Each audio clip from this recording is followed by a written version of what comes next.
Hello दोस्तों and welcome to our channel इक्वी बस। जनरल एक मार्केट के ऊपर डिस्कशन करते हैं एंड स्टॉक्स फॉर टुमारो। ये आज के वीडियो में मैं आपके साथ शेयर करूँ। अभी देखो, वीडियो में आगे जाने से पहले सबसे इम्पोर्टेंट चीज़ कि ये किसी के लिए भी बाइंग सेलिंग रिकमेंडेशन नहीं रहने वाला है।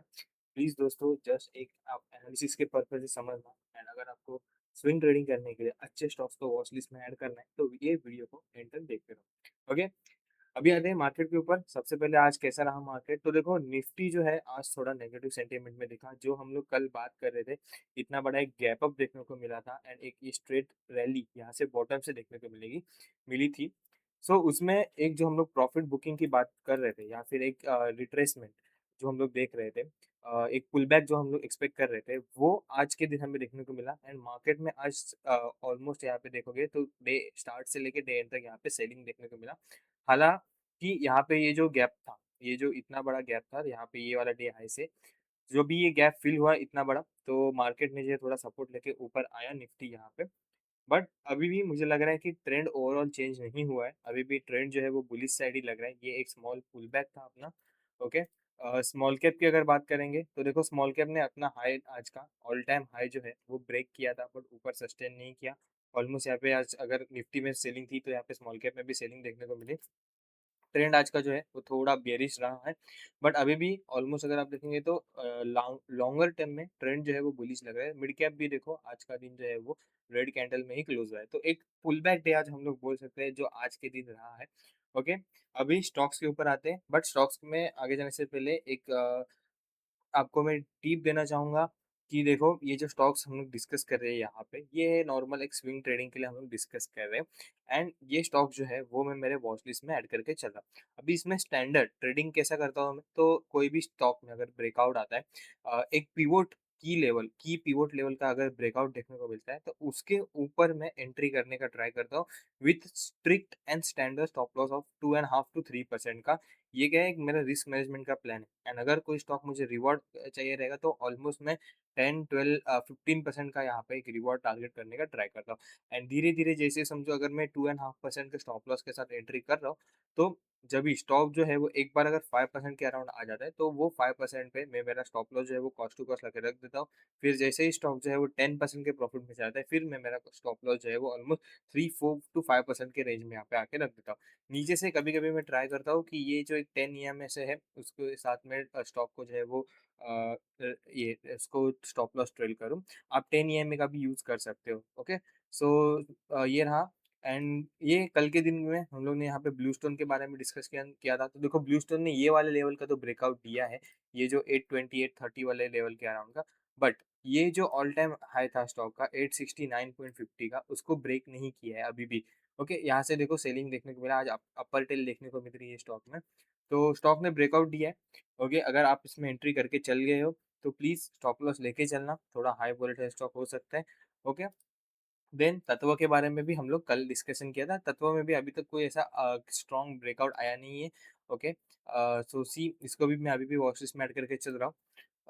Choice international, of course choice international मुझे बहुत प्यारा लग रहा है। अभी ये लेवल पे देखो क्या लग रहा है यहाँ पे, ये जो एक है ऊपर से, ये ऑल टाइम हाई वाला लेवल है।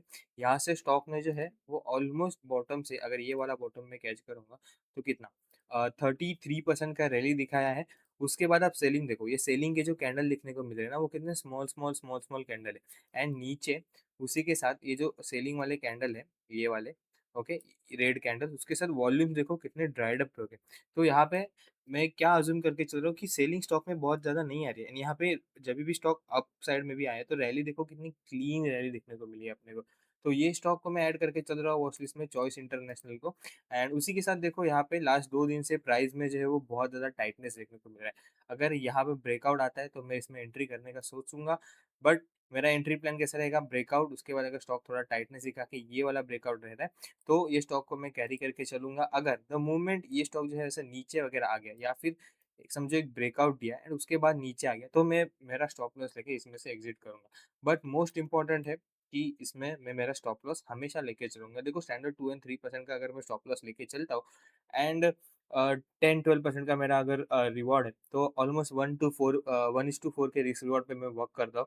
एंड 1:4 के रिस्क रिवॉर्ड पे क्यों वर्क करना चाहिए, उससे नीचे आप थोड़ा मार्केट में वर्क करोगे तो बहुत मुश्किल हो जाता है प्रॉफिटेबल होना। देखो 1:2 से मतलब ही नहीं है, अगर आप 1:2 में ट्रेड कर रहे हो रिस्क रिवॉर्ड लेके, तो आपको 50% ऑफ द टाइम मार्केट्स में करेक्ट होना पड़ेगा। 50% आपको ट्रेड जो है वो आपके फेवर में जाने चाहिए। एंड बहुत कम बार ऐसा होगा कि आप 50% ऑफ द टाइम मार्केट में करेक्ट हो। ओके, तो ट्राई करो आपका रिस्क रिवॉर्ड जो रेशियो है वो अगर 1:3 रहेगा या 1:4 भी रहेगा, एंड 1:4 के साथ अगर आप 25 to 30% ऑफ द टाइम भी अगर करेक्ट हो ना मार्केट में, तो भी आप यहाँ पे पैसा बना के जाओगे। 25 नहीं बट 30-33% अगर आप यहाँ पे करेक्ट हो 1:4 के रेशियो के साथ, तो आप मार्केट में पैसा बना के जाओगे। Okay, so risk reward ratio को हमेशा यहाँ पे आप कैरी करके चलना। आगे हम लोग वीडियो भी बनाएंगे रिस्क रिवॉर्ड रेशियो के ऊपर भी। ओके, सो चॉइस इंटरनेशनल को मैं मेरे टॉप लिस्ट में रख रहा हूँ। फिर एजिस वो पैक भी सेम। देखो यहाँ पे ये वाला लेवल का एक्चुअल में ब्रेकआउट तो दिया है स्टॉक ने। थोड़ा वीकली जाएंगे हम लोग इसका। हाँ, तो यहाँ पे देखो ये वाला लेवल जो है, नीचे करूंगा मैं इसको, तो वीकली बेसिस पे भी सस्टेन नहीं कर रहा है ये वाले लेवल पे, एंड डेली बेसिस पे भी सस्टेन नहीं किया। ब्रेकआउट दिया, उसके बाद एक सेलिंग देखने को मिला स्टॉक में, बट फिर से कवर किया, फिर से ये ट्राई लेवल को ब्रेक करने का ट्राई किया, फिर से सेलिंग, एंड अभी ये देखो कितना टाइट हो रहा है ये लेवल पे। तो इसीलिए एजिस वोपैक को भी मैं हमेशा यहाँ पे अपने वॉच लिस्ट में लेके चल रहा हूँ। फिर रोसल टेक सिस्टम, ये थोड़ा चॉपी पैटर्न है बोलूंगा। ओके, चॉपी पैटर्न है। देखो ये पूरा ऊपर नीचे ऊपर नीचे ऊपर नीचे, बट यहाँ पे इसको मैं ऐड करने का रीजन क्या है, तो देखो 3 अगस्त को इसमें 11% का हाई, ये एक ही दिन में प्राइस इंक्रीज देखने को मिला। नीचे उसके साथ वॉल्यूम देखो कितने एक्सपांडेड वॉल्यूम देखने को मिल रहे हैं, ऑलमोस्ट 1.33 विलियम्स के वॉल्यूम। अगर आप इसका एवरेज वॉल्यूम देखोगे तो एवरेज वॉल्यूम इसका कितना आता है, अराउंड 282 के का। ओके, तो almost 5 times of the average last 30 day volumes यहाँ पे देखने को मिले, and with the strong price surge भी देखने को मिला है। एंड आज के दिन 4 अगस्त के दिन यहाँ पे जो है वो टाइटनेस में प्राइस ने जो है वो ऑलमोस्ट यहाँ पे टाइटनेस में क्लोज किया है। सो ये एक लेवल अगर इसके हाई के ऊपर जाता है तो मैं इसमें प्लान कर सकता हूँ trading. End of course with stop loss, without stop loss यहाँ पे कुछ भी वर्क नहीं होता है मार्केट में। सो प्लीज ये चीज़ आप ध्यान में रखना। Then M and M finance भी बहुत अच्छा लग रहा है। देखो एक ऑलमोस्ट ये वाला अपना ब्रेकआउट लेवल पे आ रहा है, नीचे से एकदम क्लीन रैली देखने को मिल रही है अपने को। टायर्स अभी भी अप जा रहा है, तो आप देखो उसमें कितने बड़े बड़े ग्रीन कैंडल्स भी आ रहे हैं, कितने बड़े वो सिंगल ग्रीन कैंडल्स भी आ रहे हैं। एंड उसी के साथ जब भी सेलिंग आ रहा है, जैसे ये वाला एक सेलिंग का कैंडल है अपना, ये वाला ये वाला कितना स्मॉल स्मॉल सेलिंग का कैंडल, ये देखो ये यहाँ पे जब भी सेलिंग आया था स्टॉक में, ये कितने small small small small red candles है। यहाँ पे देखो ये red candles, and compare to that आप ये ग्रीन कैंडल्स देखो कितने बड़े बड़े कैंडल्स मिल रहे हैं, राइट। सो ये चीज़ें क्या यहाँ पे शो करती है कि स्टॉक में जो डिमांड आ रहा है, स्टॉक में जो बाइंग का फोर्स आ रहा है, कंपेयर टू सेलिंग बहुत ज़्यादा है, एंड सेलिंग जो आ रहा है वो बहुत लेस अमाउंट में आ रहा है कंपेयर टू बाइंग। सो इसीलिए ये स्टॉक में भी मैं एक ट्रेडिंग अपॉर्चुनिटी फाइंड कर सकता हूँ, again not without stop loss. तो आपको हमेशा यहाँ पे स्टॉप लॉस को ध्यान में रखना है। एंड हमेशा एक चीज़ याद रखो, जब भी स्टॉक ऐसा क्लीन प्राइस एक्शन दिखाता है, तो हम लोग ऐसे स्टॉक को क्यों ट्रैक करते हैं। तो देखो क्लीन प्राइस एक्शन देखने को मिल रहा है यहाँ पे। अगर कल जाके एक ऐसी बड़ी रेड कैंडल बन गई, ओके, एंड उसके साथ यहाँ पे वॉल्यूम्स भी बहुत ज़्यादा एक्सपांडेड वॉल्यूम देखने को मिले रेड कलर के, तो उसका कहीं ना कहीं थोड़ा बहुत प्राइस एक्शन खराब हो जाता है, तो फिर उसको हम लोग डाउट लेके चलते हैं। इसीलिए हमेशा ये जो स्टॉक होते हैं उसमें सबसे पहले हम लोग को जब भी प्राइस एक्शन खराब होता है या फिर अपना स्टॉप लॉस चले जाता है, स्टॉप लॉस लेके निकल जाना है।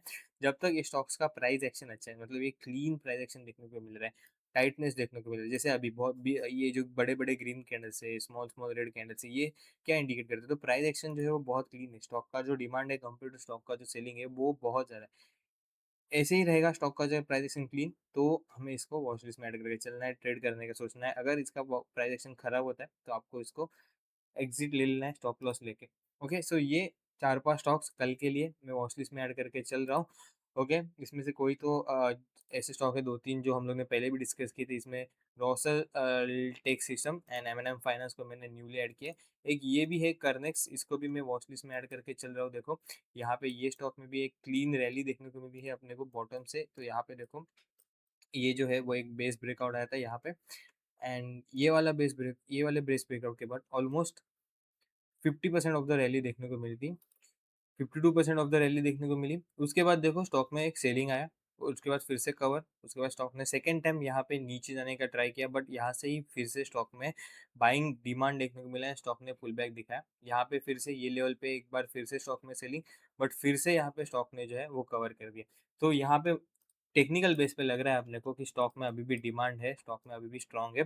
सेम यहाँ पे कंपेयर टू ग्रीन कैंडल्स, आप रेड कैंडल्स देखोगे तो ये लेवल तक बहुत स्मॉल थे। हालाँकि ये तो एक बिग रेड कैंडल्स थे, बट उसके बाद देखो स्टॉक ने फिर से दोबारा नीचे जाने का ट्राई किया, बट स्टॉक ने फिर से यहाँ पे कवर कर दिया। स्टॉक में जो डिमांड जो है वो फिर से आ गया। तो इसी के लिए इसको भी मैं वॉच लिस्ट में ऐड करके चल रहा हूँ। Okay, without any stop loss मैं यहाँ पे वर्क नहीं कर रहा। अगर मैं इसको एंट्री करूँगा तो यहाँ पे ब्रेकआउट लेवल पे अगर तो 2-2.5 या फिर 3% के एसएल लेके चलूँगा। एसएल हो गया तो एसएल, या फिर अगर टारगेट आता है तो टारगेट कोई स्पेसिफिकली मैं लेके नहीं चलता। जितना लंबा स्टॉक को चलने दे सकता हूँ उतना चलने देता हूँ, नीचे से जो है वो स्टॉप लॉस को ट्रेल करते चलता हूँ। ओके, आप भी रिस्क मैनेजमेंट का हमेशा फॉलो करना। विदाउट रिस्क मैनेजमेंट कोई भी प्लीज यहाँ पे ट्रेडिंग करने का प्लान भी मत करो। पहले आपका रिस्क मैनेजमेंट को कंस्ट्रक्ट करो, उसके बाद ही आपको जो है वो स्टॉक मार्केट में, या फिर आप स्विंग ट्रेडिंग करते हो या फिर आप नॉर्मल ट्रेडिंग भी करते हो, तो उसमें आपको एक प्रॉफिटेबल जर्नी देखने को मिलेगी। सो या, on that note, guys, have a nice day. Take care. Thank you.